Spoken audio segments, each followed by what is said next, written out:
가천대학교 송진구 교수입니다. 우리 리더님들 오늘 이렇게 만나게 돼서 반갑고 아주 영광으로 생각을 합니다. 아, 저는 그 다양한 강의 주제로 강의를 하고 있어요. 근데 제 특강 주제가 이렇게 15개 주제가 있는데 이제 매년 약간 바뀝니다. 근데 요중에 인기가 가장 좋은 주제는 요 5번째 주제입니다. 5번째. 부자의 5가지 비밀.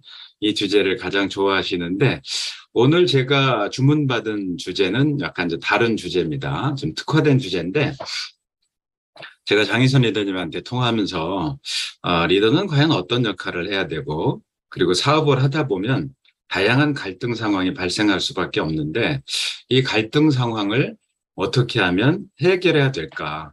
그런 솔루션을 좀 주십시오라는 요청을 받았어요. 그래서 지금부터는 이렇게 2가지로 나눠서 말씀을 드리는데 근데 약간 좀 안타까운 건 오늘 시간이 저한테 50분밖에 주어지지 않아서 약간 좀 걱정이긴 합니다. 너무 짧아서. 그 시간 안에 가능하면 이렇게 정리를 해드리도록 그렇게 하겠습니다. 자, 첫 번째 주제는 리더의 진정한 역할을 우리가 한번 좀 고민을 해볼 텐데요. 리더는 어딘가를 향해서 늘 파트너들을 이끌고 나아가는 사람이거든요. 근데 리더는 방향을 정하고 전진해야 되는 그런 숙명이 있습니다. 근데 방향을 정하지 않고 전진을 하다 보면 잘못된 곳으로 갈 수도 있고 도착해 보니까 이곳이 아니었네라고 생각할 수도 있는 그럴 수도 있어요. 그래서 방향을 정하는 게 무엇보다 중요합니다. 그래서 이제 사서 중에 하나죠. 대학에 나온 문구로 오늘 강의를 좀 열어가려고 합니다. 이 대학에는 이런 얘기가 있어요. 취지 이후 유정하며 정 이후 능정하고 정 이후 능안하며 안 이후 능려하고 려 이후 능득이니라 이런 얘기가 있습니다. 그래서 우리 통상적으로는 보통 사람들은 그러니까 리더가 되지 못한 보통 사람들은 우리가 인생을 살면서 원하는 게 있거든요. 뭔가를 성취하길 원합니다. 그럼 대부분 사람들은 가장 먼저 하는 게 이거예요. 능, 득. 그러니까 뭘 얻고자만 매몰되거든요. 그러면 얻을 수가 없다는 겁니다. 그리고 설령 얻는다 하더라도 잘못 얻었다는 걸 알 수가 있다는 거예요. 그래서 능득하기 전에 뭐 하라는 얘기냐면 생각하려는 겁니다. 근데 생각은 언제 할 수 있냐면 마음이 편안해야 생각할 수 있어요. 근데 언제 마음이 편안할 수 있냐? 마음이 고요해야 돼요. 근데 언제 마음이 고요할 수 있냐? 방향을 정한 다음에 마음이 비로소 고요할 수 있는데 그럼 언제 방향을 정할 수 있냐? 가장 중요하죠. 지지입니다. 지지가 머무를 곳을 안다는 뜻이에요. 그래서 지지한 다음에 그러니까 머무를 곳을 안 다음에 방향을 정할 수 있고 그 다음에 마음이 고요해지고 그 다음에 마음이 편안해진 다음에 비로소 생각할 수가 있다는 겁니다. 그 뒤에 비로소 우리는 원하는 것을 얻을 수 있다는 얘기예요. 그래서 우리 리더님들은 파트너들 이끌고 가실 때 이 지지를 찾는 게 가장 중요합니다. 내가 머물 곳이 어딘지 우리 그룹의 목표 방향이 어딘지 그걸 찾는 게 가장 중요하다는 얘기를 먼저 드립니다. 자, 그 다음에 리더는 구성원들의 그 니즈를, 욕구를 잘 동기를 부여하고 파악할 줄 알아야 되는데 이 빅터 보름 교수가 주장한 기대 이론에 의하면 자, 이런 재미난 이론이 있어요. 자, 우리는 보상을 원한다는 거예요. 리더님들도 어떤 보상을 원하고 보상을 얻고자 노력할 겁니다. 근데 이 보상은 아무한테나 주어지는 건 아니에요. 쉽게 좀 설명을 드리면 제 아이들 우리 학교 수업 내용을 좀 설명을 드려볼게요. 제 수업은 한 반에 300명씩 듣는 대형 강의입니다. 그러면 아이들이 제 수업을 신청을 할 때는 학점에 관한 아이들은 다 A 플러스 받기를 원해요. 근데 이 상대평가이기 때문에 교수는 모든 학생들한테 A 플러스를 줄 수는 없어요. 그러면 어떤 학생한테 A 플러스를 줄 수 있냐면 평가를 해서 정해진 학생만 A 플러스를 줄 수가 있습니다. 그래서 입력할 때도, 성적 입력할 때도 일정한 수 이상을 입력하려면 저장이 안 됩니다. 그래서 딱 정해진 사람만 숫자만 입력할 수가 있어요. 그럼 그 최고 점수를 받은 A 플러스를 받은 학생들은 어떤 학생들이냐면 출석, 리포트, 기말고사, 뭐 중간고사 이런 점수를 잘 낸 친구들한테 A 플러스라는 보상을 받게 합니다. 그럼 그 보상을 받은 학생들은 뭐 성적장을 받을 수도 있고 나중에 회사에 취직할 때 유리한 조건이 되기도 합니다. 그래서 이 보상을 받는다 하면 모든 사람한테 줄 수가 없다. A 플러스를 낼 만한, 받을 만한 그런 성적을 낸 친구들한테만 주는데 우리 리더님들도 똑같아요. 리더님들도 누구나 높은 핀을 유지하고 싶고 그다음에 높은 수익을 받기를 원하실 겁니다. 그건 이거예요. 이거 보상. 근데 모든 사람한테 보상이 주어지지는 않는다 그랬죠? 그럼 누구한테 보상이 주어질까요? 보상이 주어지는 사람은, 보상을 받을 수 있는 자격이 있는 사람은 뭔가를 만들어내야 돼요. 그게 성과입니다. 그러니까 성과를 만들어내야만 보상이 주어져요. 그러면 사람들은 성과를 만들어내려고 어떻게 해야 되냐? 노력하게 됩니다. 그렇죠. 그러니까 노력하면 성과를 받을 수 있다는 기대감이 있어야 돼요. 내가 이렇게 노력하면 이만한 성과를 낼 수 있네. 내가 핀업할 수 있고 이런 보상을 받을 수 있네. 자, 성과를 내면 보상을 받을 수 있다는 수단성이 인정이 돼야 돼요. 이런 성과를 내니까 내가 핀업을 하게 되고 이런 보상을 받는구나. 근데 여기서요, 어떻게 보면 가장 중요한 건데요. 이 보상이 과연 어떤 보상이냐에 따라서 사람들은 노력하기도 하고 노력하지 않기도 한다는 게 중요합니다. 그래서 우리는 이 보상이라는 나중에 내가 받는 결과가 매우 매력적이어야 돼요. 그 보상의 유인가가 높아야 됩니다. 예를 들어서 우리 리더님들이 열심히 아메이 비즈니스를 했어요. 열심히 했는데 어떤 분이 목표가 뭐 한 달에 한 100만 원이야. 그럼 열심히 할 리가 없어요. 100만 원 받으려고 열심히 노력하진 않죠. 그러니까 이 보상의 요인가가 매력적이지 않으면 사람들은 노력하지 않는다는 특징이 있어요. 그래서 우리 리더님들도 내가 이 열심히 노력하려면 보상의 요인가가 매력적이어야 되고 좀 커야 돼요. 개인적으로는. 그 다음에 리더님들은 다 파트너가 있습니다. 그래서 여러분 본인한테 멈추지 말고 파트너들한테도 과연 어떤 게 내 파트너들은 동기부여가 될까를 고민해 볼 필요가 있어요. 그래서 얼핏 생각하면 사람들은 그래요. 아메이 비즈니스를 하는 모든 사람들은, 모든 사업자 리더들은 동기가 하나일 것이다. 그게 뭐냐?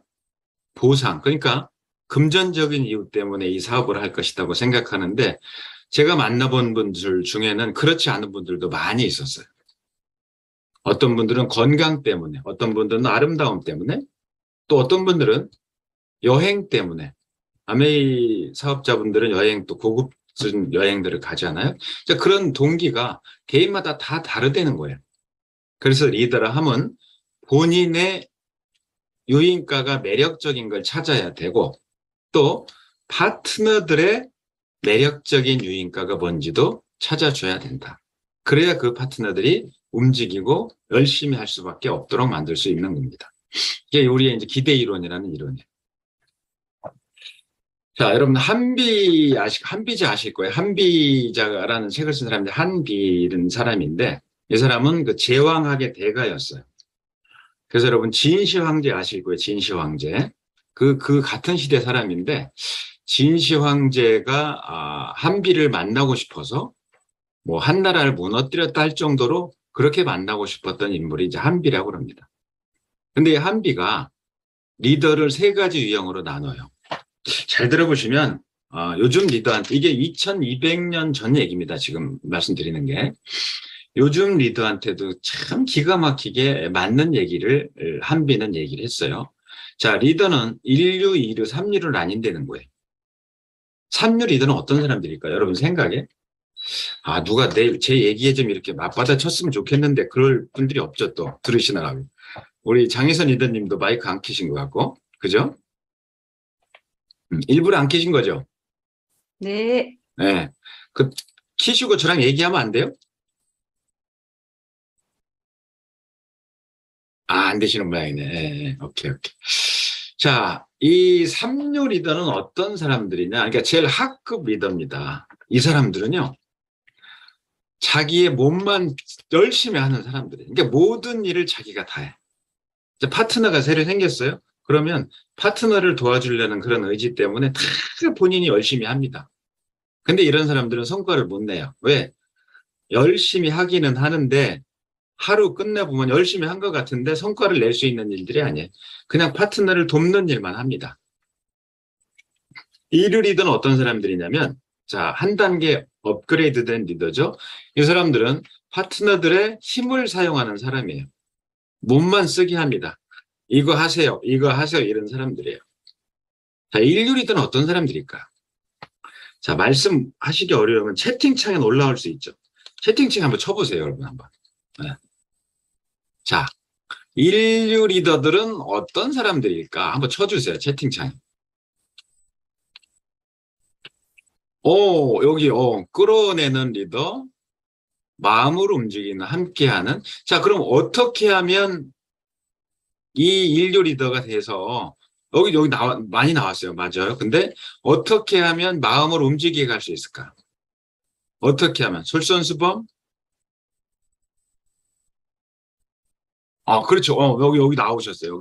여기 지금 나오셨는데, 아, 여기 손상봉 리더님 같은데요. 지금 성함 나온 거 보니까 맞아요. 이 인류 리더들은요, 남의 지혜를 사용하는 사람들이에요.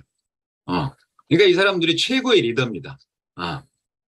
그러니까 여러분도 보시면, 과연 내가 삼류 리더인가? 그냥 나 혼자 열심히 하는데 성과를 못 낸다? 그럼 삼류 리더예요. 근데 내 파트너들한테 이렇게 지시만 하는 사람인가? 아니면 남의 지혜를 사용하는 사람인가? 자, 인류 리더가 되길 여러분 다 원하실 거예요. 근데 인류 리더가 되는 아주 좋은 팁이 있는데요. 어떻게 하면 사람들이 지혜를 쓰게 하냐면, 지혜를 사용하게 하냐면, 지혜는 마음을 다 쓰는 거예요. 머리를 다 써야 돼. 그때가 지혜가 나오는데, 어떻게 하면 여러분의 파트너들이 마음과 머리와 지혜를 다 쓸까? 리더가 이렇게 하면 파트너는 지혜를 쓰거든요. 머리를 쓰고 마음을 쓰거든요. 어떻게 하면 쓸까요? 채팅창에 한번 올려주시죠. 어떻게 하면 머리와 마음까지 다 쓸까? 여러분의 파트너들이. 여러분이 어떻게 하면? 믿어주기, 인정, 아닙니다. 어떻게 하면? 아직 안 나왔어요. 사랑, 솔선수범, 행동, 칭찬, 아직 안 나왔어요. 칭찬은 아닙니다. 본질이 나서, 본질. 여기 잠깐. 여기 나왔어요, 여기. 추태수 리더님 나왔어요. 정답입니다. 질문을 하는 거예요. 질문. 여러분 아주, 역시, 우리 리더님들 아주 훌륭합니다. 질문을 해야 돼. 근데 여기서 여러분 잘 들으세요. 질문은 내가 모를 때 할까요? 알 때 할까요? 질문은 내가 모를 때 해요. 모를 때 하는 게 질문이죠. 왜? 서울 가는 게 어디인지를 모르니까 질문하잖아요. 그죠?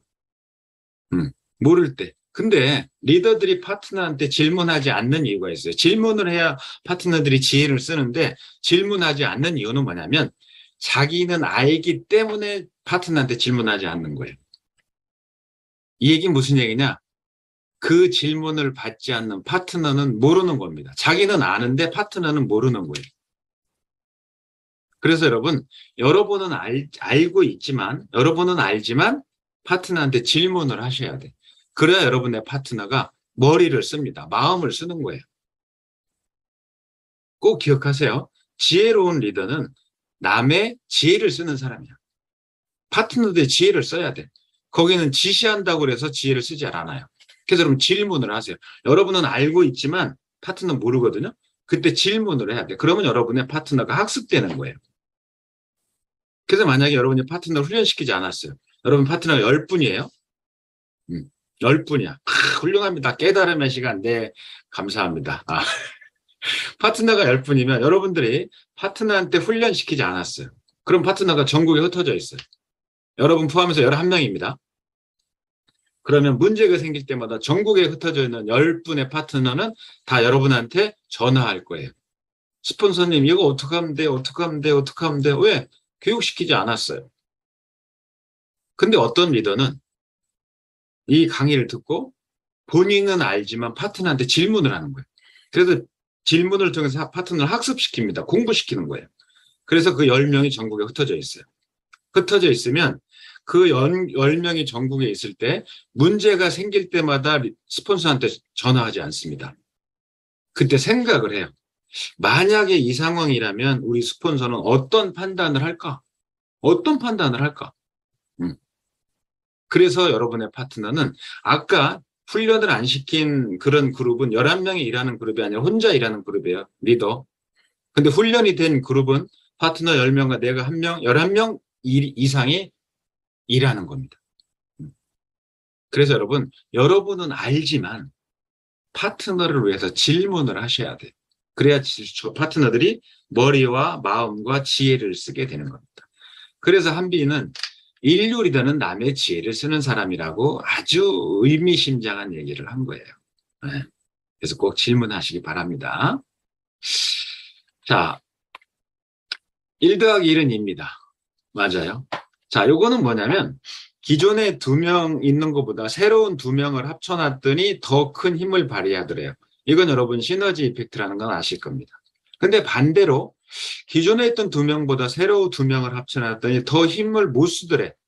더 어렵게 움직이더래요. 이걸 뭐라고 그러냐면 이게 링겔만 이펙트라고 합니다.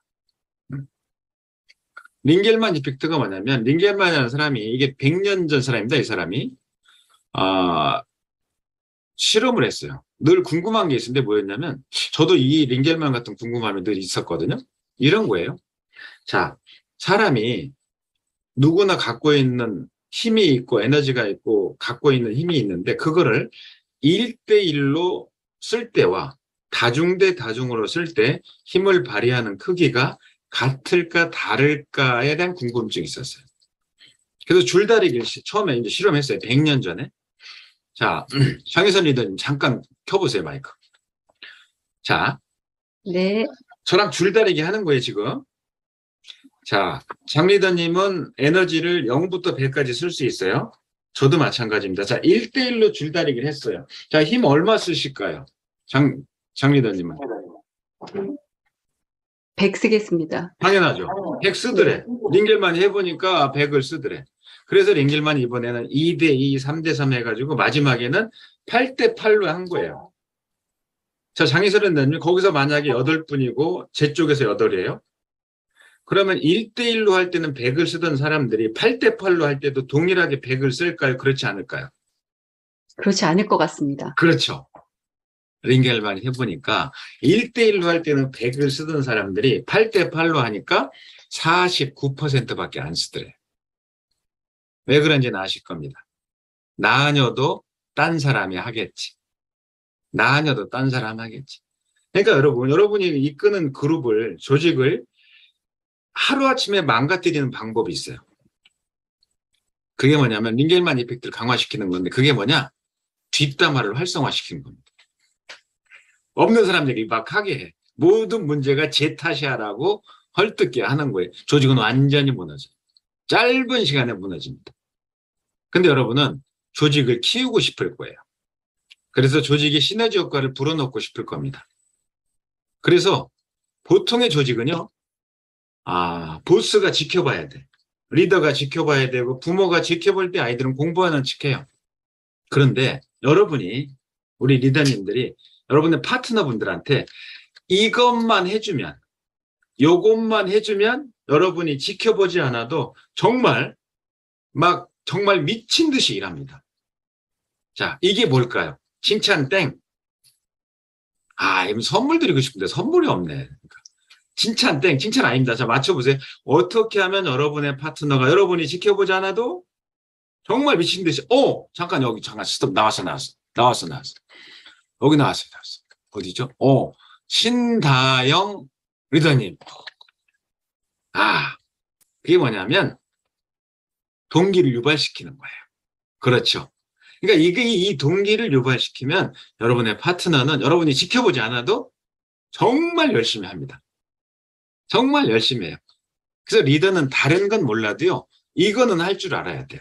그게 뭐냐? 동기를 유발시키는 거예요. 리더는 이래서 필요한 거예요. 이 동기만 생기면, 비전에 몰입하면 사람들은 누가 보든 안 보든 정말 잠도 안 자고 먹지도 않고 일하게 되는 거예요. 근데 여러분, 이 동기는 두 가지 동기가 있습니다. 전에 어떤 그 심리학자가 연구를 하는데 자기 연구실에서 집중이 안 되는 거예요. 왜? 주말만 되면 애들이 연구실 앞에 있는 운동장에 와서 막 축구하고 시끄럽게 떠드는 거예요. 근데 이 연구자가 애들을 주말에 못 오게 할 수는 없었어요. 그게 자기 땅이 아니었거든요. 그래서 하루는 나갔어요, 주말에. 그래서 애들이 축구할 때 불렀죠. 야, 너네 다 이리 와봐. 할아버지는 요 뒤 건물에서 그 공부하는 할아버지인데 너네 주말만 되면 여기 와서 시끄럽게 축구하고 떠들더라. 근데 너희들이 떠드는 소리 때문에 할아버지가 기분이 너무 좋아. 앞으로도 와서 계속 축구해줘. 근데 더운데 축구하는데 힘들지? 아이스크림 사 먹으라 하고 10달러를 준 거예요. 그 애들이 좋아하죠. 그 다음 주 가서, 그 다음 주에 축구 또 애들이 하러 온 거예요. 그 할아버지 나갔어요. 나가서, 너네 다 모여라. 아이고, 오늘도 더운데 고생한다. 근데 오늘은 할아버지가 돈이 그렇게 없어. 그래서 오늘은 5달러만 줄게. 축구 잘 재밌게 해. 그리고 왔어요. 3주차 갔어요. 이제 재미난 현상이요. 3주차 할아버지가 딱 나가니까 할아버지가 애들 모이라고 하지 않았거든요. 근데 애들이 와서 한 줄로 쭉 줄을 서더래요. 근데 할아버지가 그런 거예요.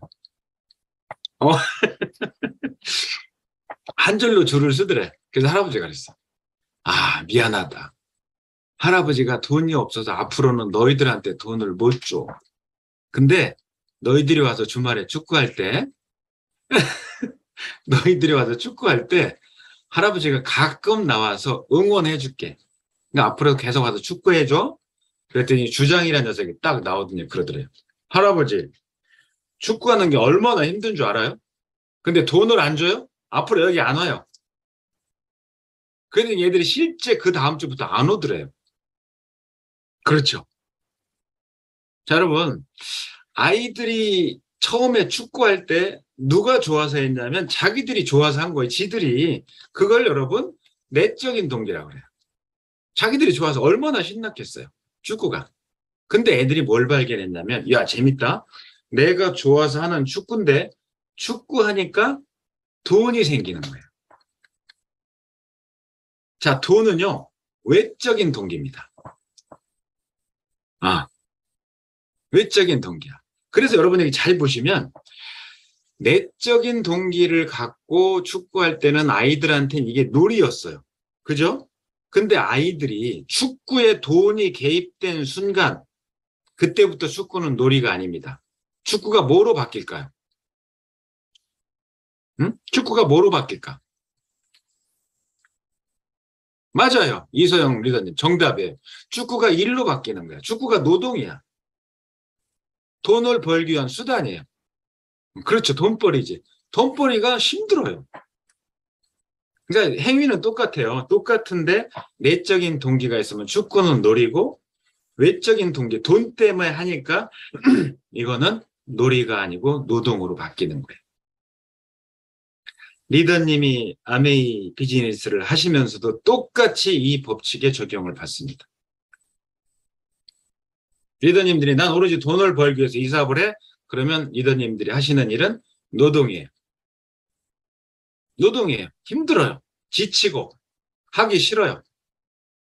근데 리더님이 하시는 일들 저는요, 네트워크 비즈니스 리더들을 진심으로 존경해요. 왜 그러냐면 리더들은 국가도 못하고 부모도 못하는 걸 해줍니다. 그게 뭐예요? 통장에 잔고를 채워주잖아요. 국가도 못해요. 부모도 못해. 제가 그래서 그 리더들을 존경하는 거예요. 네트워크 리더들을. 그래서 여러분이 돈 때문에 이 일을 한다 그러면 여러분이 하는 일은 노동이지만 이건 내 삶에 가치 있는 일이야. 내가 부를 축적하는 것도 맞지만 내 파트너를 구하는 일이야. 그 사람들을 삶으로부터 구하는 거야. 그때 여러분은 아메이 비즈니스가 노동이 아니에요. 아주 보람 있는 일이 되는 겁니다. 보람 있는 놀이가 될 수도 있어요. 여러분 여행도 자주 가잖아요. 그래서 그 가치를 여러분이 이 안에서 찾아야 돼요. 그러면 여러분 비즈니스 자체가 절대 힘들지 않아요. 할수록 더 에너지가 생깁니다. 할수록 생겨요. 너무 기쁘죠. 그래서 누구나 동일하게 이 비즈니스를 하지만 지금 이 순간도 누구는 노동으로 하고 누구는 의미 있는 놀이로 할 수 있다 이거예요.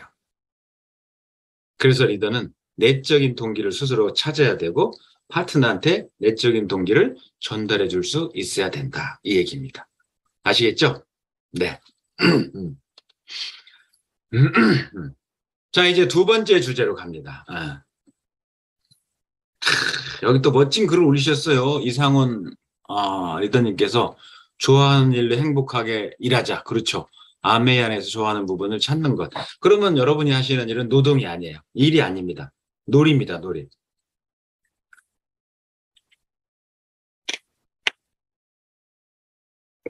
자, 이제 두 번째 주제는 이 갈등입니다. 근데 여러분 독이 되는 갈등과 득이 되는 갈등이라고 표현을 했는데 이게 뭔지를 제가 좀 이따 설명을 해드릴게요. 자, 네트워크 비즈니스를 하시다가 그만두는 이유가 두 가지가 있어요. 저는 네트워크 비즈니스 한 적은 없지만 네트워크 비즈니스 강의한 지는 17년 차입니다. 여러 회사에서 강의를 하고 있어요. 지금도. 근데 제가 강의를 해보니까 그만두는 이유 첫 번째 내적인 문제야. 그게 뭐냐? 자존심 때문에 그만둬요. 두 번째 뭐냐? 외적인 문제입니다. 그게 갈등이에요. 그래서 오늘은 시간이 없기 때문에 외적인 문제에서 시작되는 상대가 있는 문제인 갈등을 한번 들여다보도록 할 겁니다. 자, 갈등은요, 다양한 갈등들이 있어요. 뭐 개인 간의 갈등, 국가 간의 갈등, 뭐 고부 간의 갈등, 많은 갈등들이 있죠. 여러분 중에 혹시 갈등의 근원 아시는 분 있어요? 갈등의 근원이 뭘까? 갈등이라는 글자가 왜 생겼을까? 아실 건데, 여러분. 자, 시간 없으면 제가 알려드릴게요. 이 갈이요, 칡갈자입니다. 칡. 여기 칡나무 이렇게 돌아서 꼬이면서 올라가거든요. 등은 등나무 등이에요. 그렇죠. 여기 송중섭 리더님이 주셨네. 그러니까 칡나무처럼 돌아 올라가고 꼬여 올라가고 등나무처럼 엮이고 엮여서 결코 풀 수 없는 걸 갈등이라고 해요.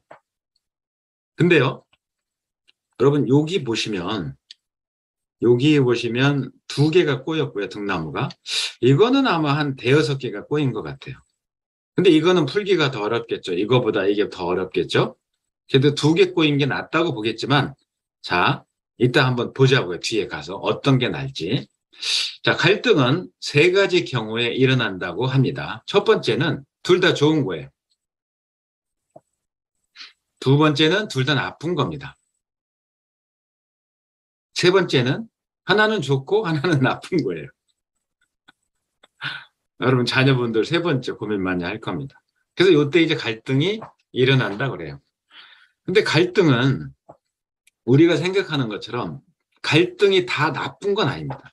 자, 여기 보시면 여기는요, 여기가 요 위에가 성과입니다. 요 밑에가 갈등의 정도예요, 여기가. 자, 여기는 갈등이 낮은 거예요. 여기가 0이고 여기가 100이에요. 갈등이 낮아요. 이 상태는 갈등이 낮으면 좋을 것 같지만 조직은 성과가 안 납니다. 적정한 갈등은 조직의 성과를 높이는 기능이 있어요. 근데 갈등이 지나치면 조직의 성과가 낮아져요. 그래서 여기 보시는 것처럼 이 적정한 갈등 상태를 유지하는 게 조직의 성과를 높이는 방법이에요. 조직에 이 갈등이 없으면 다 매너리즘에 빠져요. 아무도 열심히 하지 않습니다. 물에 젖은 솜 같아요. 푹 퍼져 있죠. 너무 심해도 문제가 되는 거예요. 그래서 조직은 적정한 갈등이 있는 상태가 적응력도 뛰어나고 변화지향적이 되고 문제 해결도 잘하게 된다는 거예요. 그래서 갈등을 꼭 나쁜 쪽 시각으로만 보지 마라. 대신 그걸 어떻게 잘 극복하고 풀어내느냐가 리더의 관점이겠죠. 자, 이거는요. 원래 이 갈등 관리도 이따 뒤에 설명을 잠깐 드릴 건데 제 수업을 할 때 요게 6시간짜리예요. 6시간짜리를 지금 짧게 설명을 해드리는 겁니다. 일단은 여러분, 여기 왼쪽 보세요. 여러분 테스트하는 겁니다. 지금 스스로. 여기가 타인에 관한 관심이에요. 타인에 관한 관심이 낮고 높고, 이건 본인에 관한 관심이에요. 본인에 관한 관심이 낮고 높고. 그래서 여러분이 어느 쪽인지를 판단해 보세요. 만약 여러분이 나는 다른 사람에 관한 관심이 높고 나에 대한 관심이 낮다. 그럼 여러분은 수영형입니다. 나는 다른 사람에 관한 관심은 낮고 나에 대한 관심이 높다. 그럼 여러분 지배형이에요. 그리고 둘 다 낮은 경우는 회피형입니다. 둘 다 가운데가 타협형이고 둘 다 높은 게 협력형이에요. 그래서 여러분이 무슨 형인지를 한번 이렇게 한번 스스로 판단을 한번 해보세요. 오케이, 판단하셨죠? 그래서 이 형들을 보면 수영형들은 당장 손해가 나더라도 장기적인 이익을 중시하는 형들이고, 지배형들은 타인과의 관계는 관심 없어요. 오로지 목표지향적인. 회피형들은 안정을 중시해. 타협형들은 절충점을 찾아가는 사람들이고, 협력형은 타인과의 좋은 관계를 유지하면서 자신이 원하는 목표를 찾는 경우 협력형.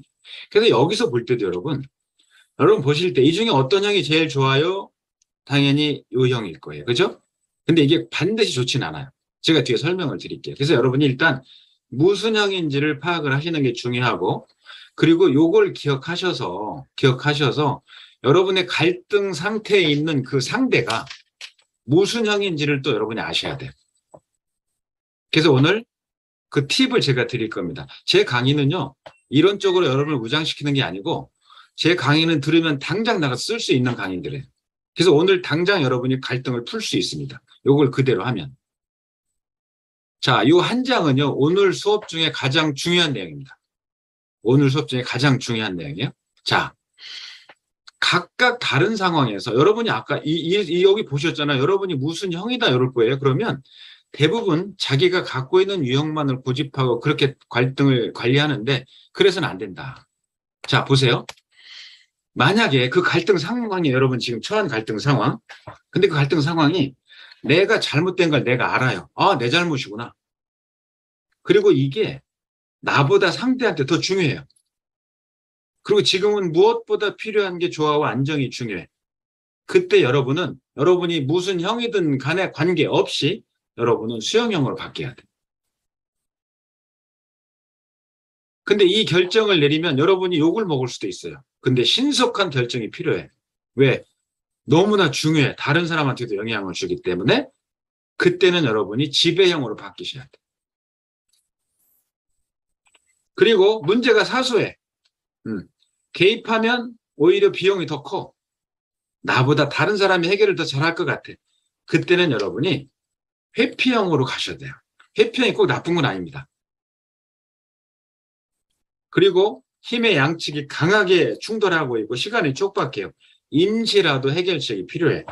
이때는 여러분이 타협형으로 바뀌셔야 돼요. 통합적인 해결책이 필요하고 시간과 자원이 나한테 있어요. 힘도 나한테 있고. 양측의 합의가 절대적으로 필요해. 이때는 여러분이 뭐로 바뀌어야 되냐? 협력형으로 바뀌셔야 돼요. 이거 제일 중요한 장입니다. 완장이. 그래서 이런 공부를 하지 않으시면 여러분이 예를 들어서 지배형이에요? 그러면 모든 갈등에 지금까지 여러분이 대응을 지배형으로 해왔을 거예요. 그러니까 갈등이 해결이 안 되는 겁니다. 그래서 이 상황에 맞춰서 여러분이 오늘 학습할 제일 중요한 내용 중에 하나는 리더는 변해야 된다는 거예요. 뭐처럼? 카멜레온처럼. 어떤 때는 타협형으로, 어떤 때는 수영형으로, 어떤 때는 회피형으로, 어떤 때는 협력형으로. 그래서 이거 매우 중요하니까 여러분 영상 녹화를 못하겠지만 사진을 딱 찍어서 갖고 있으시다가 갈등이 딱 생기면 이걸 딱 보세요. 마패를 딱 본 거죠. 오케이, 이때는 이렇게 해야 되겠구나를 여러분이 아시면 돼요. 꼭 기억하십시오. 제일 중요합니다. 자, 그 다음에 이거는요. 여러분이 항상 이런 분이 있어요. 그러니까 여러분이 무슨 형이, 난 지배형이야. 항상 지배형이야. 난 항상 회피형이야. 난 항상 수용형이야. 그러면 여러분의 파트너는 여러분을 이런 사람으로 판단해요. 자, 여러분이 늘 수용형이면 여러분의 파트너들은 기강이 해이해집니다. 최선책을 찾지 않아요. 네. 왜? 왜? 우리 스폰서는 항상 수용해주거든. 내가 하는 걸 다 수용해줘. 기강이 안 서요. 근데 여러분이 항상 지배형이야. 그러면 여러분 주변에는 예스맨으로 둘러싸일 경우가 높아요. 의사소통이 안 되고 관계가 손상이 됩니다. 왜? 항상 지배형으로 갈등을 해결하려고 하거든. 근데 여러분이 또 항상 회피형이에요. 그러면 여러분은 이 관계 속에서 여러분은 제외됩니다. 아웃사이더가 될 우려가 있어요. 사안이 해결되지도 않아요. 늘 피하니까. 근데 여러분이 항상 타협형이에요. 이건 정말 문제입니다. 목표도 가치도 없어요. 실리도 없어요. 완전히 만족하지는 않아요. 그냥 그때그때 단기적으로 해결하려고 하는 사람들이에요. 근데 여러분이 늘 협력형이에요. 협력형 제일 좋을 것 같죠? 협력형에 이런 단점이 있어요. 너무 시간이 오래 걸려. 왜? 여러분이 협력을 해야 되니까 여러분 파트너가 새로 왔는데 그 파트너한테 모든 사안을 설명을 해줘야 돼. 그래서 여러분 이 5가지 유형을 여러분이 잘 기억하셔서 어떤 한 가지만을 고집하지 말라는 거예요. 지금까지 그렇게 해오셨을 텐데 만약 그렇다면 여러분을 파트너들은 이렇게 인식한다는 겁니다. 그래서 카멜레온처럼 바꿔라. 어떻게? 상황에 적합하게, 적절하게 바꿔라. 자, 또 중요한 겁니다. 갈등은 2가지예요. 내가 화났을 때가 있고 상대가 화났을 때가 있어요. 자, 여러분, 내가 화났어요. 상대가 있는 거예요. 저 상대 때문에 내가 화났어요. 여러분 어떡합니까? 이런 경우는. 응? 일단 찾아가야죠. 찾아가서 설명을 해야죠. 당신 때문에 화가 났다. 그래야 되죠? 어때요, 여러분? 한번 올려줘 보세요. 채팅창에. 회피. 방법 중에 하나겠네. 자, 이소영 리더님 회피. 신정은 리더님은 참아요. 수영형이야. 이번에 딱 보면 수영형이야. 여기 회피형 딱 나왔어. 이소영 회피형, 신정은 수영형. 내가 잘못했다. 내가 화났는데 내가 잘못했다. 내가 참고 타협한다. 소리를 질러. 이 자연 리더님 멋집니다. 화난 걸 알린다. 무건 수행한다. 오, 좋아요. 자, 표현을 한다. 화난 부분을 얘기한다. 상대에 따라 다르다. 상황을 주시한다. 참는다. 시간을 좀 두고 그 사람을 제낀다. 멋집니다. 그 사람을 제낀다는 놈이 났어요. 역시 훌륭합니다. 김민경님께서는 그 사람을 제껴버린다. 화났다고 얘기한다. 네, 좋아요. 자, 여러분 이래서는 해결이 안 됩니다. 일단 기도한다. 해결이 안 됩니다. 제가 방법 알려드릴게요. 방법. 자, 일단은 내가 화났으면요. 1, 2, 3단계가 있어요. 일단은 몸으로 풀어야 돼. 몸으로 푸는데 여러분이 상대랑 싸워서 몸으로 푸는 게 아니라 여러분 몸을 힘들게 하는 거예요.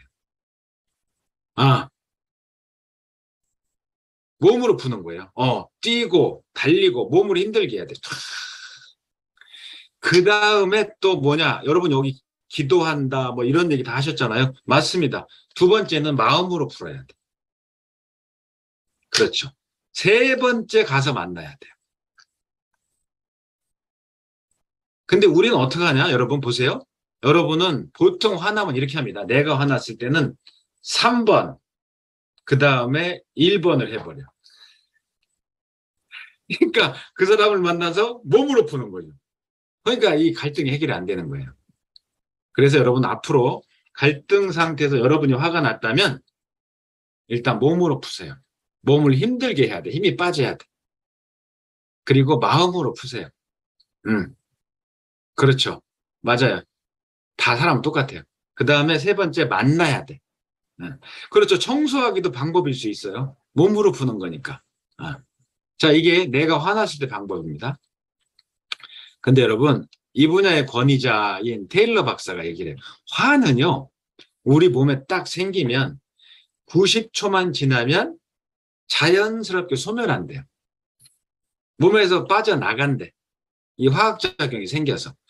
근데 왜 사람이 그렇게 화가 났을 때 계속 화가 지속되냐면 90초가 지나도 화가 지속되는 이유는 하나입니다. 어떤 거냐면 화가 난 상태에다가 계속 화를 붓는 거예요. 내가. 근데 그걸 가만히 60초만 지나면, 90초만 지나면 싹 사라진대요. 이분은 뒷목에 남던데요. 그래서 내 화가 없어지도록 가만히 있어야 돼. 이때 좋은 게 아까 말씀드린, 운동을 하든지 마음으로 풀든지. 자, 이제는 상대가 화났을 때, 여러분 상대가 화났을 때 어떡합니까? 올려줘 보세요.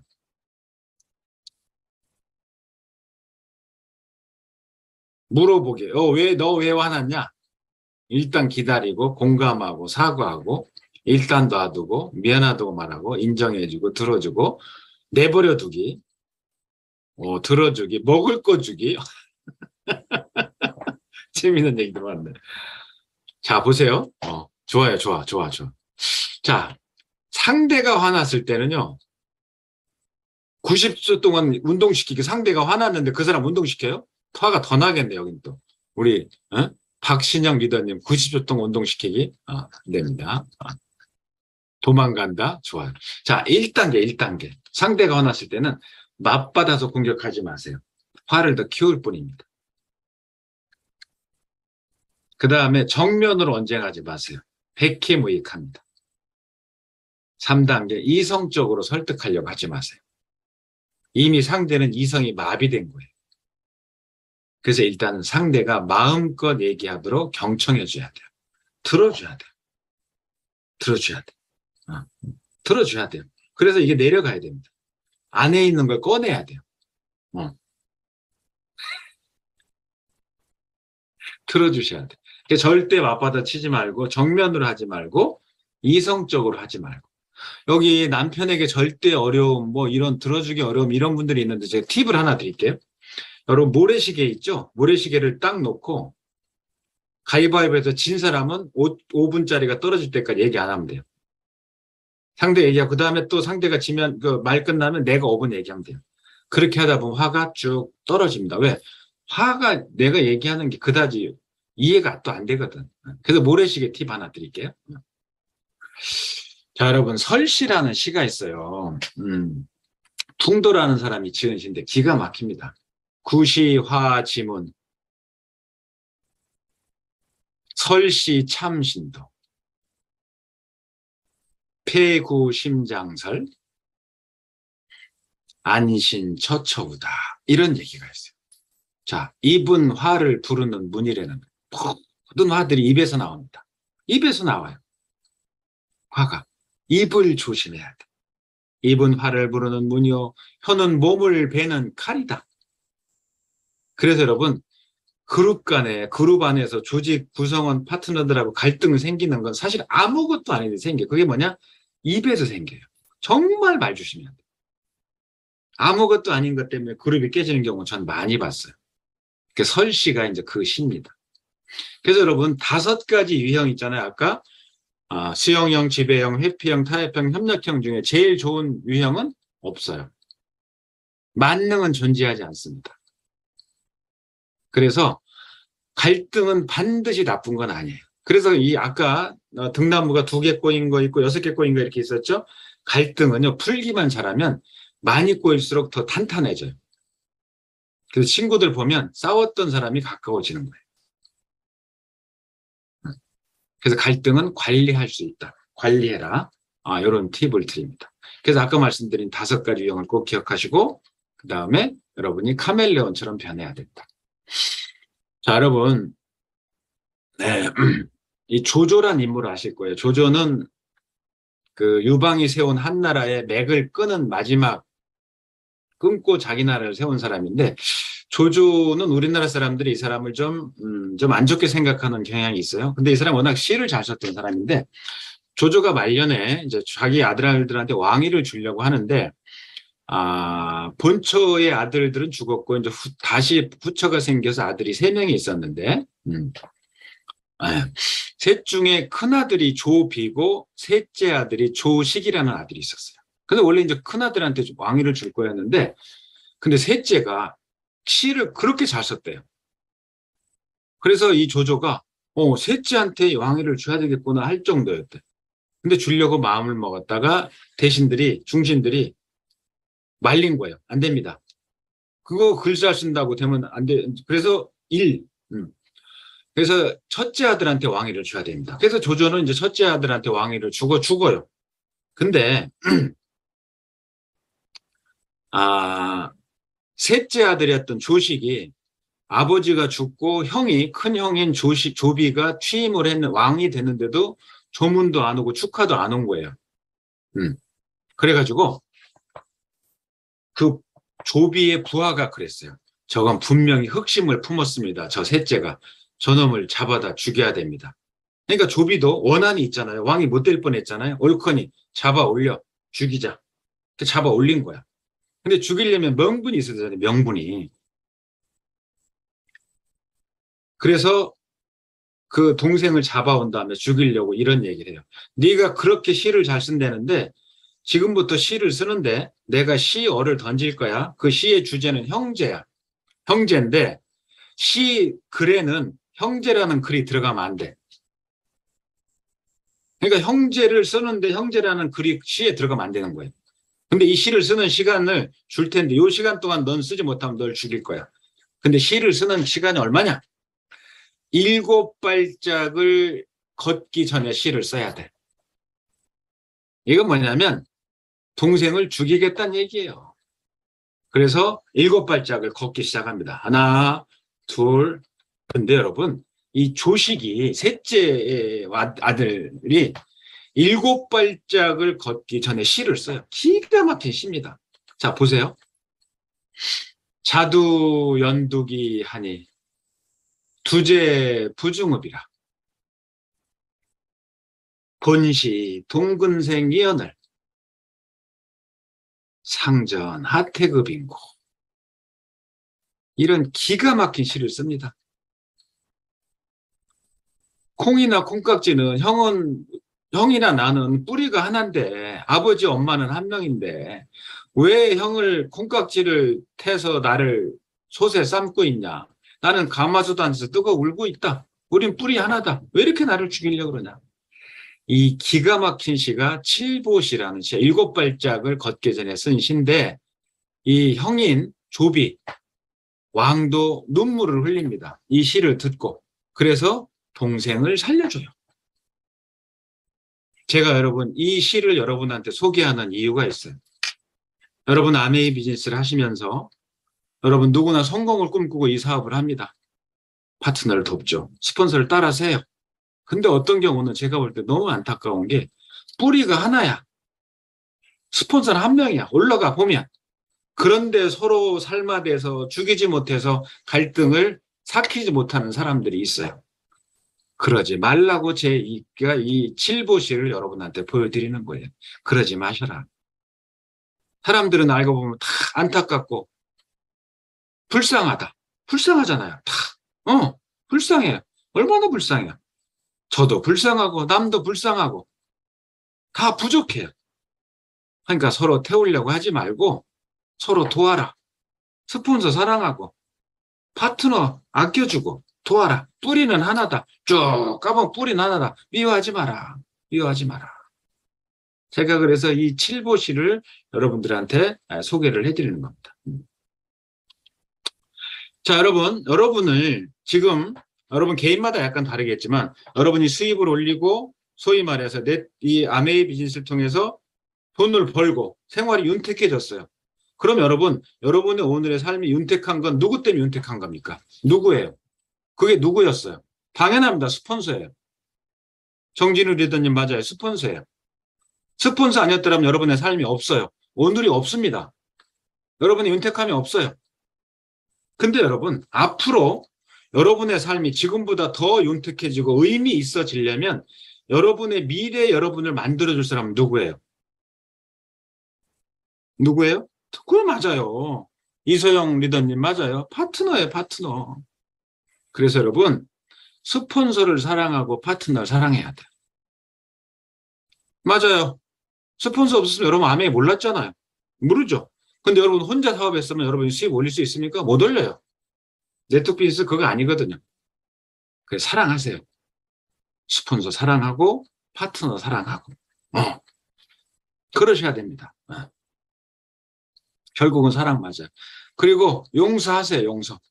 용서의 서자는 이런 뜻입니다. 같으려와 마음 심자예요. 그 같은 마음이야. 같은 마음.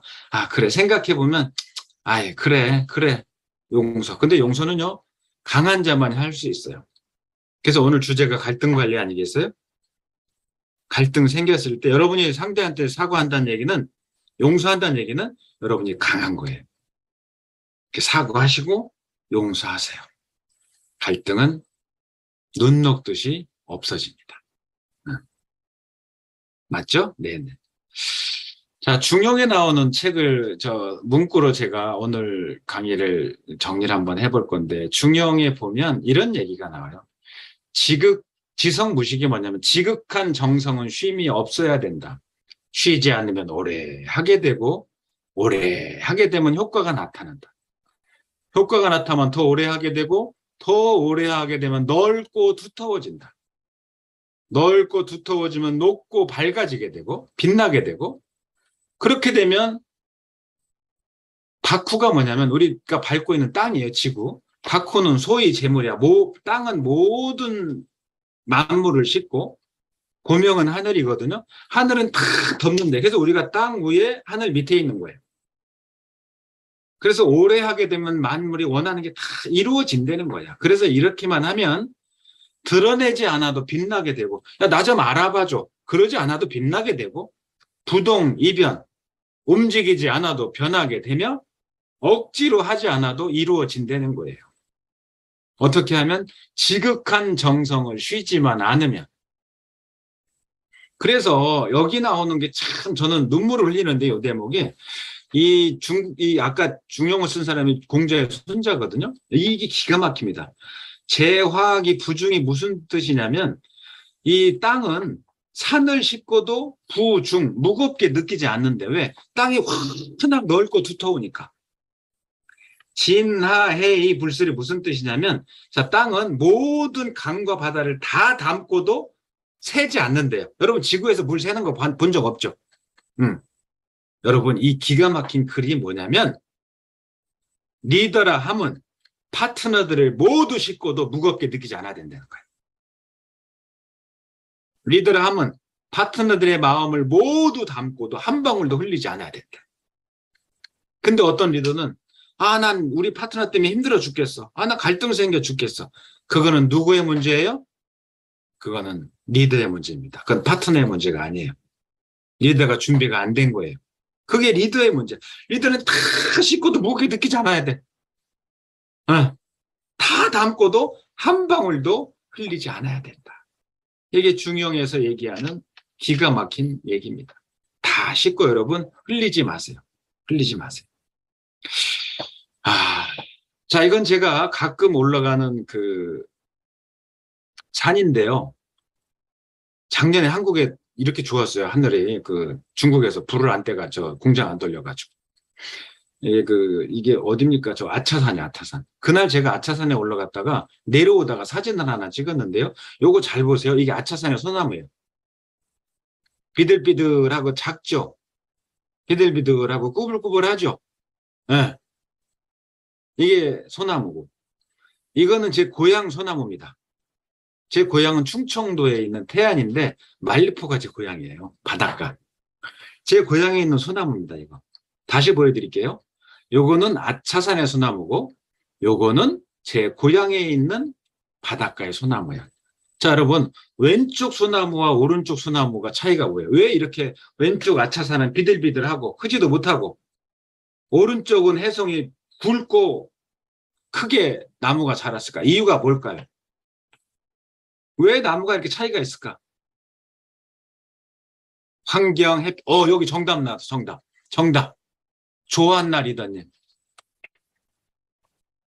자, 여러분, 아차산 같은 이런 산들은 여기 보시면 돌들이 많아요. 땅이 척박해. 그러니까 나무가 자랄 수 없는 거예요. 근데 오늘 오른쪽 보세요. 오른쪽은 이 나무는 바닷가는 땅도 너무나 풍족해. 돌도 없고. 그러니까 이 나무를 자라게 하는 건 핵심은 토양입니다. 토양. 스폰서라는 토양이야. 그래서 왼쪽 같은 스폰서야. 나는 척박하고 마음에 돌이 많은 스폰서야. 그럼 그 사람은 절대로 파트너들을 크게 키울 수 없어요. 오른쪽은요, 땅이 풍성해. 파트너가 마음이 넓고 깊어. 풍성해. 그러면 여러분이라는 그 마음에 온 나무들, 파트너들은 얼마든지 성장할 수 있는 거예요. 그래서 부디 여러분이 이렇게 큰 리더를 키우는 그런 땅, 그런 토양을 갖기를 원합니다. 그런 토양을 가지셔야 돼요. 그럼 여러분은 크게 성공할 거예요. 성공 못할 수가 없어요. 크게 성공합니다. 그런 토양을 가져야 돼요. 스폰서한테 감사하고 파트너를 사랑하고. 자, 하나 안내를 좀 해드리면, 우리가 오늘 워낙 시간이 짧았잖아요. 지금 50분 거의 다 되는데 너무 짧아서 제가 말씀을 잘 못 드리는데 제 강의 중에 그 24시간짜리가 있어요. 24시간짜리가 아까 말씀드린 요런 주제들입니다. 24시간 동안 하는 건데 24시간 동안 온라인으로도 듣고 현장 강의로도 들어요. 요런 주제들입니다. 그 다음에 이런 주제. 사랑, 자존감, 미래 설계, 성격 진단. 이게 다 네트워크 강의, 리더십에 꼭 필요한 내용들입니다. 다 이런 것들. 그래서 이런 내용들을 제가 해드리고 있는데, 요걸 들은 그룹들을 보면요. 이렇게 효과가 5가지가 나와요. 제일 중요한 건 성과가 달라집니다. 성과가 달라져요. 이 수업을 들은, 제가 경험한 그룹을 보면 그 그룹에 이거 50명이 한 반이거든요. 이 그룹이 온라인에서 만나고 또 오프라인 현장에서 우리가 6시간씩 4번 만나는 수업인데 여기는 연봉 1억 이상이 제 강의 들을 때 9명이었어요. 듣고 2년 만에 연봉 1억 이상이 28명으로 늘어납니다. 그리고 그 1년 후에 39명, 38명으로 늘어났어요. 그래서 기회가 되면 들으시길 권하고, 현재 아메이 안에서는 여러분 잘 아는 그룹일 겁니다. 이글드림 그룹에서 요거를 24시간짜리를 얼마 전에 이제 끝냈고, 그 다음에 리더스 패밀리에서 현재 6시간씩 4번 진행하고 있어요. 그래서 여러분 기회가 혹시 되시면 이 리더들이 이런 강의를 좀 들으라고 권합니다. 그래서 오늘은 크게 2가지 했어요. 리더의 진정한 역할과 매너, 독이 되는 갈등과 득이 되는 갈등을 말씀을 드렸는데, 갈등은 반드시 나쁜 건 아니고요. 해결만 잘하면 오히려 좋은 거고요. 끝으로 여러분께 드리고 싶은 말씀은, 리더는 토양처럼 땅이니까 그 땅을 쭉 만들어서 파트너들을 키울 줄 알고, 그리고 스폰서한테 감사할 줄 알고, 파트너를 사랑할 줄 안다면 여러분의 사업은 성공 안 할래 안 할 수 없을 겁니다. 자, 여러분의 성공을 저도 응원하겠습니다. 감사합니다.